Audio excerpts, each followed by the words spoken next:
అది ఎప్పటి లోపల చేస్తారో డేట్ కూడా చెప్పాలి. ఎందుకంటే ఇప్పటికే 2 సార్లు తప్పిన మీరు. డిసెంబర్ 9 అన్నారు, మాట తప్పారు. 15 ఆగస్టు అన్నారు, మాట తప్పారు. మీ డిప్యూటీ సీఎమే చెప్తా ఉన్నాడు 7,500 కోట్లు మాత్రమే రైతుల ఖాతాల్లో పడ్డాయని. డిప్యూటీ సీఎం ఫైనాన్స్ మినిస్టరే స్వయంగా ఒప్పుకున్న పరిస్థితి, కన్ఫెషన్ స్టేట్మెంట్ ఇచ్చిన పరిస్థితి. కాబట్టి ఎప్పటి లోపల మీరు రుణమాఫీ పూర్తిగా చేస్తారు, ఎప్పటి లోపల మీరు ఈ ప్రాసెస్ కంప్లీట్ చేస్తారు, ఆంక్షలు లేకుండా. ఈ మాట ఎందుకంటా ఉన్నా అంటే, మేము ప్రభుత్వంలో ఉన్ననాడు మేము రైతుల పట్ల మా ఆలోచన విధానం ఒకటే. కొత్తగా ఏర్పడ్డ రాష్ట్రంలో వ్యవసాయంలో సంక్షోభం ఉండొద్దు. తెలంగాణ రైతులు దశాబ్దాల పాటు కోరుకున్నది తెలంగాణ వస్తే మా బతుకు బాగుపడుతుందని కోరుకున్నారు. వ్యవసాయ స్థిరీకరణ జరగాలి, వ్యవసాయం స్థిరంగా మారాలి, దృఢంగా మారాలి, బలోపేతం కావాలి, రైతు కుటుంబం సంతోషంగా ఉండాలన్న ఉద్దేశంతో ఒకటి కాదు చాలా నిర్ణయాలు తీసుకున్నాం. నీటి తీరువ మొత్తం రద్దు చేసినాం, నీళ్లు పుష్కలంగా ఇచ్చాం. అది చెరువులు కావచ్చు, చెక్ డ్యామ్లు కావచ్చు, చిన్న చిన్న కుంటలు కావచ్చు, భూగర్భ జలాలను పైకి తెచ్చే ప్రయత్నం కావచ్చు, మేజర్ రిజర్వాయర్లు కావచ్చు, మేజర్ ప్రాజెక్టులు కావచ్చు, సమాంతరంగా ఏకకాలంలో ఇట్లాంటి కార్యక్రమాలు చేశాం. రైతుకు పెట్టుబడి ఇచ్చినాం. 72,000 కోట్ల రూపాయల పెట్టుబడి రైతుకు అందించిన మొట్టమొదటి ప్రభుత్వం స్వతంత్ర భారతదేశ చరిత్రలో రైతు బంధు పథకం ద్వారా కేసీఆర్ గారి ప్రభుత్వం. అదేవిధంగా 2 దఫాలుగా రుణమాఫీ చేశాం. 9.5 ఏళ్లలో దాదాపు 30,000 కోట్ల రూపాయల రుణం కూడా మాఫీ చేసినాం. అదే మాదిరిగా రైతులకు సకాలంలో విత్తనాలు ఇచ్చినాం. కరోనా లాంటి సంక్షోభ సమయంలో కూడా ఊరూరికి కొనుగోలు కేంద్రాలు పెట్టి బ్రహ్మాండంగా రైతుల్లో ఒక భరోసా నింపినాం. అదేవిధంగా 24 లక్షలు వస్తుండేనండి మొత్తం ప్రొక్యూర్మెంట్ FCA నుంచి. మనకు వచ్చే అలాట్మెంటు 20 లక్షలు అంతుంటుండే 2014లో. ఈరోజు అదే ఫుడ్ కార్పొరేషన్ ఆఫ్ ఇండియా మేము దిగిపోయే నాటికి దాదాపు 80-85 లక్షల అలాట్మెంట్ ఇచ్చే స్థాయికి తెలంగాణను తీసుకొచ్చింది కేసీఆర్ ప్రభుత్వం. మేము చెప్పడం కాదు, NCRB డేటా ప్రకారం, national crime records bureau data ప్రకారం భారతదేశంలోనే సూసైడ్స్, రైతుల ఆత్మహత్యలు ఎక్కడ తగ్గినాయి అంటే తెలంగాణ అని చెప్పి పార్లమెంట్లో కేంద్ర ప్రభుత్వమే స్వయంగా చెప్పిన పరిస్థితి, పత్రికలు రాసిన పరిస్థితి. This is what we have done. రైతుకి ఏం చేసిండు కేసీఆర్ అంటే, 10 ఏళ్లలో భరోసా నింపిండు, వ్యవసాయ విస్తరణ చేసిండు, మొత్తంగా రైతుకు పెట్టుబడి ఇచ్చి, కడుపు నిండా కరెంట్ ఇచ్చి, ఫ్రీగా నీళ్ళు ఇచ్చి, నీటి తీరువా రద్దు చేసి, భూమి శిస్తు రద్దు చేసి, ఇవన్నీ కూడా తీసేసి రైతులో ఒక భరోసా నింపి, చెరువులు కుంటలు ఎప్పటికప్పుడు నింపేది మేము. ఒక పద్ధతి ప్రకారం, ఒక వ్యూహం ప్రకారం వ్యవసాయ స్థిరీకరణ వైపు మరి ముందుకు పోయినాం. కాబట్టే ఇలా తెలంగాణ రైతు మేము దిగిపోయినాడు బాగుండే. కానీ మీరు ఏం చేస్తున్నారు ఈరోజు? ఆంక్షలతో. మీరు ఒక మాట అంటా ఉన్నారు, వ్యవసాయ స్థిరీకరణ చేసే క్రమంలో మేము చూడలేదు. రైతు పెద్దవాడా, చిన్నవాడా, రైతు ఉద్యోగ, ITPIయా, మేము చూడలే అవన్నీ. తెలంగాణ రైతు ఎవరైనా రైతే. ఎందుకంటే రైతు కింద మళ్ళీ రైతు కూలీలు ఉంటారు, ఆయన చుట్టూ ఆధారపడ్డ ఒక ఈకోసిస్టమ్ ఉంటుంది.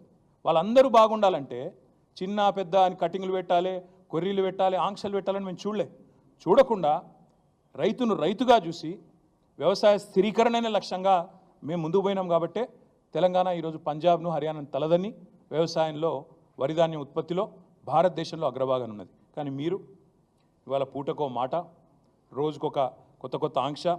మీ మంత్రివర్గ సహచరులే చెప్తున్నారు కదా, ముఖ్యమంత్రి అసలు 100% రుణమాఫీ కాలేదు, ఇది బోగస్ అని చెప్తున్నారు. ఒకరోజేమో విచిత్రమైన మాటలు. మీకు ఒక చిన్న ఎగ్జాంపుల్ చెప్తాను.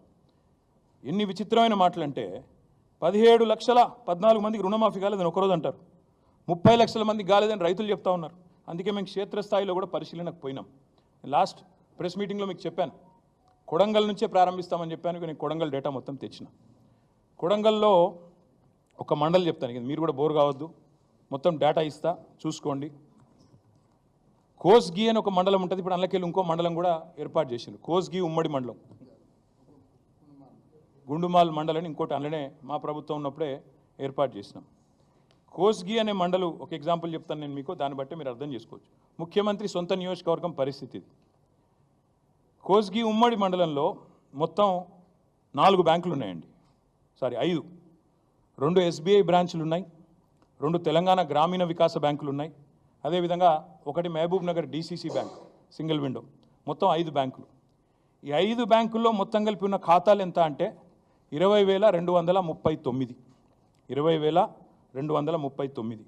3 విడతలుగా ముఖ్యమంత్రి నియోజకవర్గంలో ఈ కోస్గి మండలంలో ఇప్పటివరకు ఎంతమందికి రుణమాఫీ అయింది అంటే అది కూడా పాక్షికంగానే అయింది, మొత్తం కాలే. 8,527 మందికి మాత్రమే అయింది 3 విడతలుగా. ఏదైతే ముఖ్యమంత్రి ఉదరగొడుతుండో ప్రచారం 100% అయిపోయింది, ఓడిచిపోయింది, ఇక పాలాభిషేకాలు, వెంటనే నాకు విగ్రహాలు పెట్టండి అని చెప్పి ఏదైతే మాట్లాడుతున్నాడో మొత్తం జరిగింది ఎంత అంటే ముఖ్యమంత్రి సొంత నియోజకవర్గం కొడంగల్లోని కోస్గి మండలంలో 20,239 మందికి గాను 8,527 మందికి మాత్రమే అయింది. సరే, కొంతమందికి డౌట్లు ఎక్కువ కాబట్టి నేను పేర్లు కూడా చదివి వినిపిస్తాను. కోస్గి మండలం భక్తిమల్ల అనే గ్రామంలో 988 మంది రైతులు, బుజ్జారం గ్రామంలో 579, మీర్జాపూర్లో 641, ఆమ్లికుంటలో 528, ఇట్లా మొత్తం 26 గ్రామాలలో 20,239 మంది రైతులు. మా డేటా ఇక మొత్తం ఇక్కడ ఉంది, మీకు ఇస్తాను. రైతుల పేర్లు, వాళ్ళ అకౌంట్ నెంబర్లు. ఇది ఒక్క కొడంగల్, ఒక్క కోస్గి, సారీ నాట్ కొడంగల్, ఇది ఒక్క కోస్గి, ఒక్క మండల్ కథ. ఇదే కథ, ఇది ముఖ్యమంత్రి నియోజకవర్గం కాబట్టి కొద్దిగా ఎక్కువ చేసినాము. ఇంకా ఇంతకంటే వరస్ట్గా ఇవాళ ప్రతి ఊరిలో ప్రతి మండలంలో పరిస్థితి, వాస్తవ పరిస్థితి ఉన్నది. ఇంకొక మాట కూడా మీకు చెప్తాను. వీళ్ళు ఎంత మోసగాళ్ళు, ఎంత దుర్మార్గులు వీళ్ళని చెప్పడానికి ఈ మాట చెప్తా ఉన్నాను. వీళ్ళు చెప్తారు రేషన్ కార్డు మీద ఒకవేళ 2-3 ఉంటే కుటుంబంలో ఒకళ్ళకి చేసిన మొదలని చెప్పిండ్రు.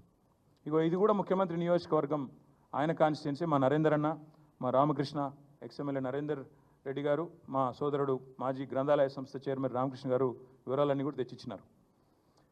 ఎస్బీఐ బొమ్మరాజ్పేట్, ఇది కూడా కొడంగల్ కాన్స్టిట్యున్సీ. ఇక 4 పేర్లు చెప్తాను. ఈ ఊరు పేరు ఎరుపుమల్ల, మండలం బొమ్మరాజ్పేట్, కాన్స్టిట్యున్సీ కొడంగల్. ఇక్కడ ఒక కుటుంబం ఉందండి, కోట యాదగిరి గారి కుటుంబం. ఆయన కుటుంబంలో 4 కుటుంబ సభ్యులు ఉన్నారు. కోట యాదగిరి గారి పేరు మీద 1,60,000 రూపాయల రుణం ఉన్నది. ఇది ఎస్బీఐ బొమ్మరాజ్పేట్. కోట శారద, ఆయన సతీమణి, ఆమె పేరు మీద 1,60,000 ఉంది. వాళ్ళ కొడుకు అశోక్, పెద్ద కొడుకు, ఆయన పేరు మీద 1,84,000 రూపాయలు ఉంది. ఇంకో కొడుకు అభిలాష్ కుమార్, ఆయన పేరు మీద 1,50,000. అకౌంట్ నెంబర్లతో సహా నేను ఇస్తాను మీకు. ఒక కుటుంబంలో ఒకవేళ 2-3 ఉంటే మొదలు ఒకరికి మాఫీ చేస్తాం, తర్వాత మిగతా వాళ్ళకి చేస్తామని మీరే చెప్పినారు. ఇది ముఖ్యమంత్రి నియోజకవర్గం ఎరుపుమల్ల అనే గ్రామం, ఎస్బీఐ బొమ్మరాజ్పేట్, కోట యాదగిరి గారి కుటుంబం. కావాలంటే మీడియా కూడా పోయి విచారించుకోవచ్చు, వాళ్ళ అకౌంట్ నెంబర్లతో సహా ఇక్కడ ఉంది. ఇది మొత్తం కొడంగల్, ఇది ఒక మండలం చరిత్ర. ఇది బొమ్మరాజ్పేట మండలంలో ఒక రైతు కుటుంబం యొక్క వ్యవహారం. వాస్తవాలు ఇట్లా ఉన్నాయి. వీళ్ళ డైలాగులు, బిల్డప్ ఏమో ఇట్లా ఉంది. అందుకే మేము ఈ ప్రభుత్వాన్ని డిమాండ్ చేసేదల్లా ఒకటే, పాస్బుక్లో పేరు చక్కగా లేవని, లేదా ఉద్యోగులని, ఇవన్నీ ముందు చెప్పలేదు కదా మీరు. ఉద్యోగులకు ఇవ్వమని చెప్పారా మీరు ముందు?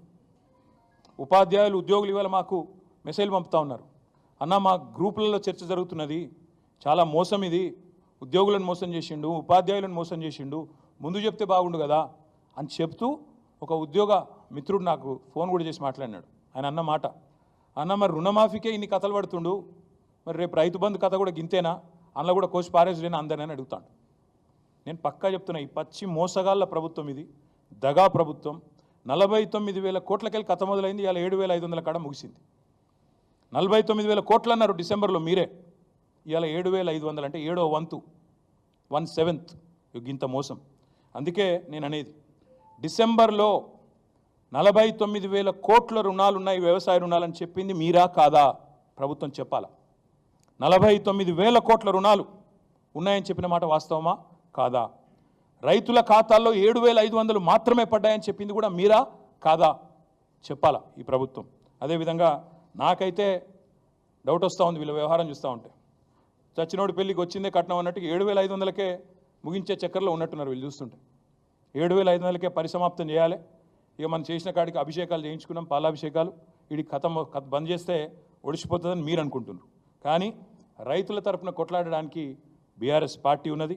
తప్పకుండా ఈ కోతల రాయుడి ప్రభుత్వం ఏదైతే ఉందో, ఏవైతే కోతలు పెట్టుకుంటూ వస్తున్నారో చాలా జాగ్రత్త కోతలు పెడుతున్నారు. మీరు చూడండి, డిసెంబర్లో 49,000 కోట్లట, జనవరి వచ్చే వరకు అందులోకి 9,000 కోట్లు ఎగిరిపోయినాయి. ముఖ్యమంత్రి స్వయంగా చెప్తాడు, నేను కడుపు కట్టుకుంటే ఒక్క సంవత్సరం చాలు 40,000 కోట్లు ఇచ్చేస్తా. ఇది ముఖ్యమంత్రి మాట. అంటే 9,000 కోట్లు ఎగిరిపోయినాయి. మళ్ళీ తర్వాత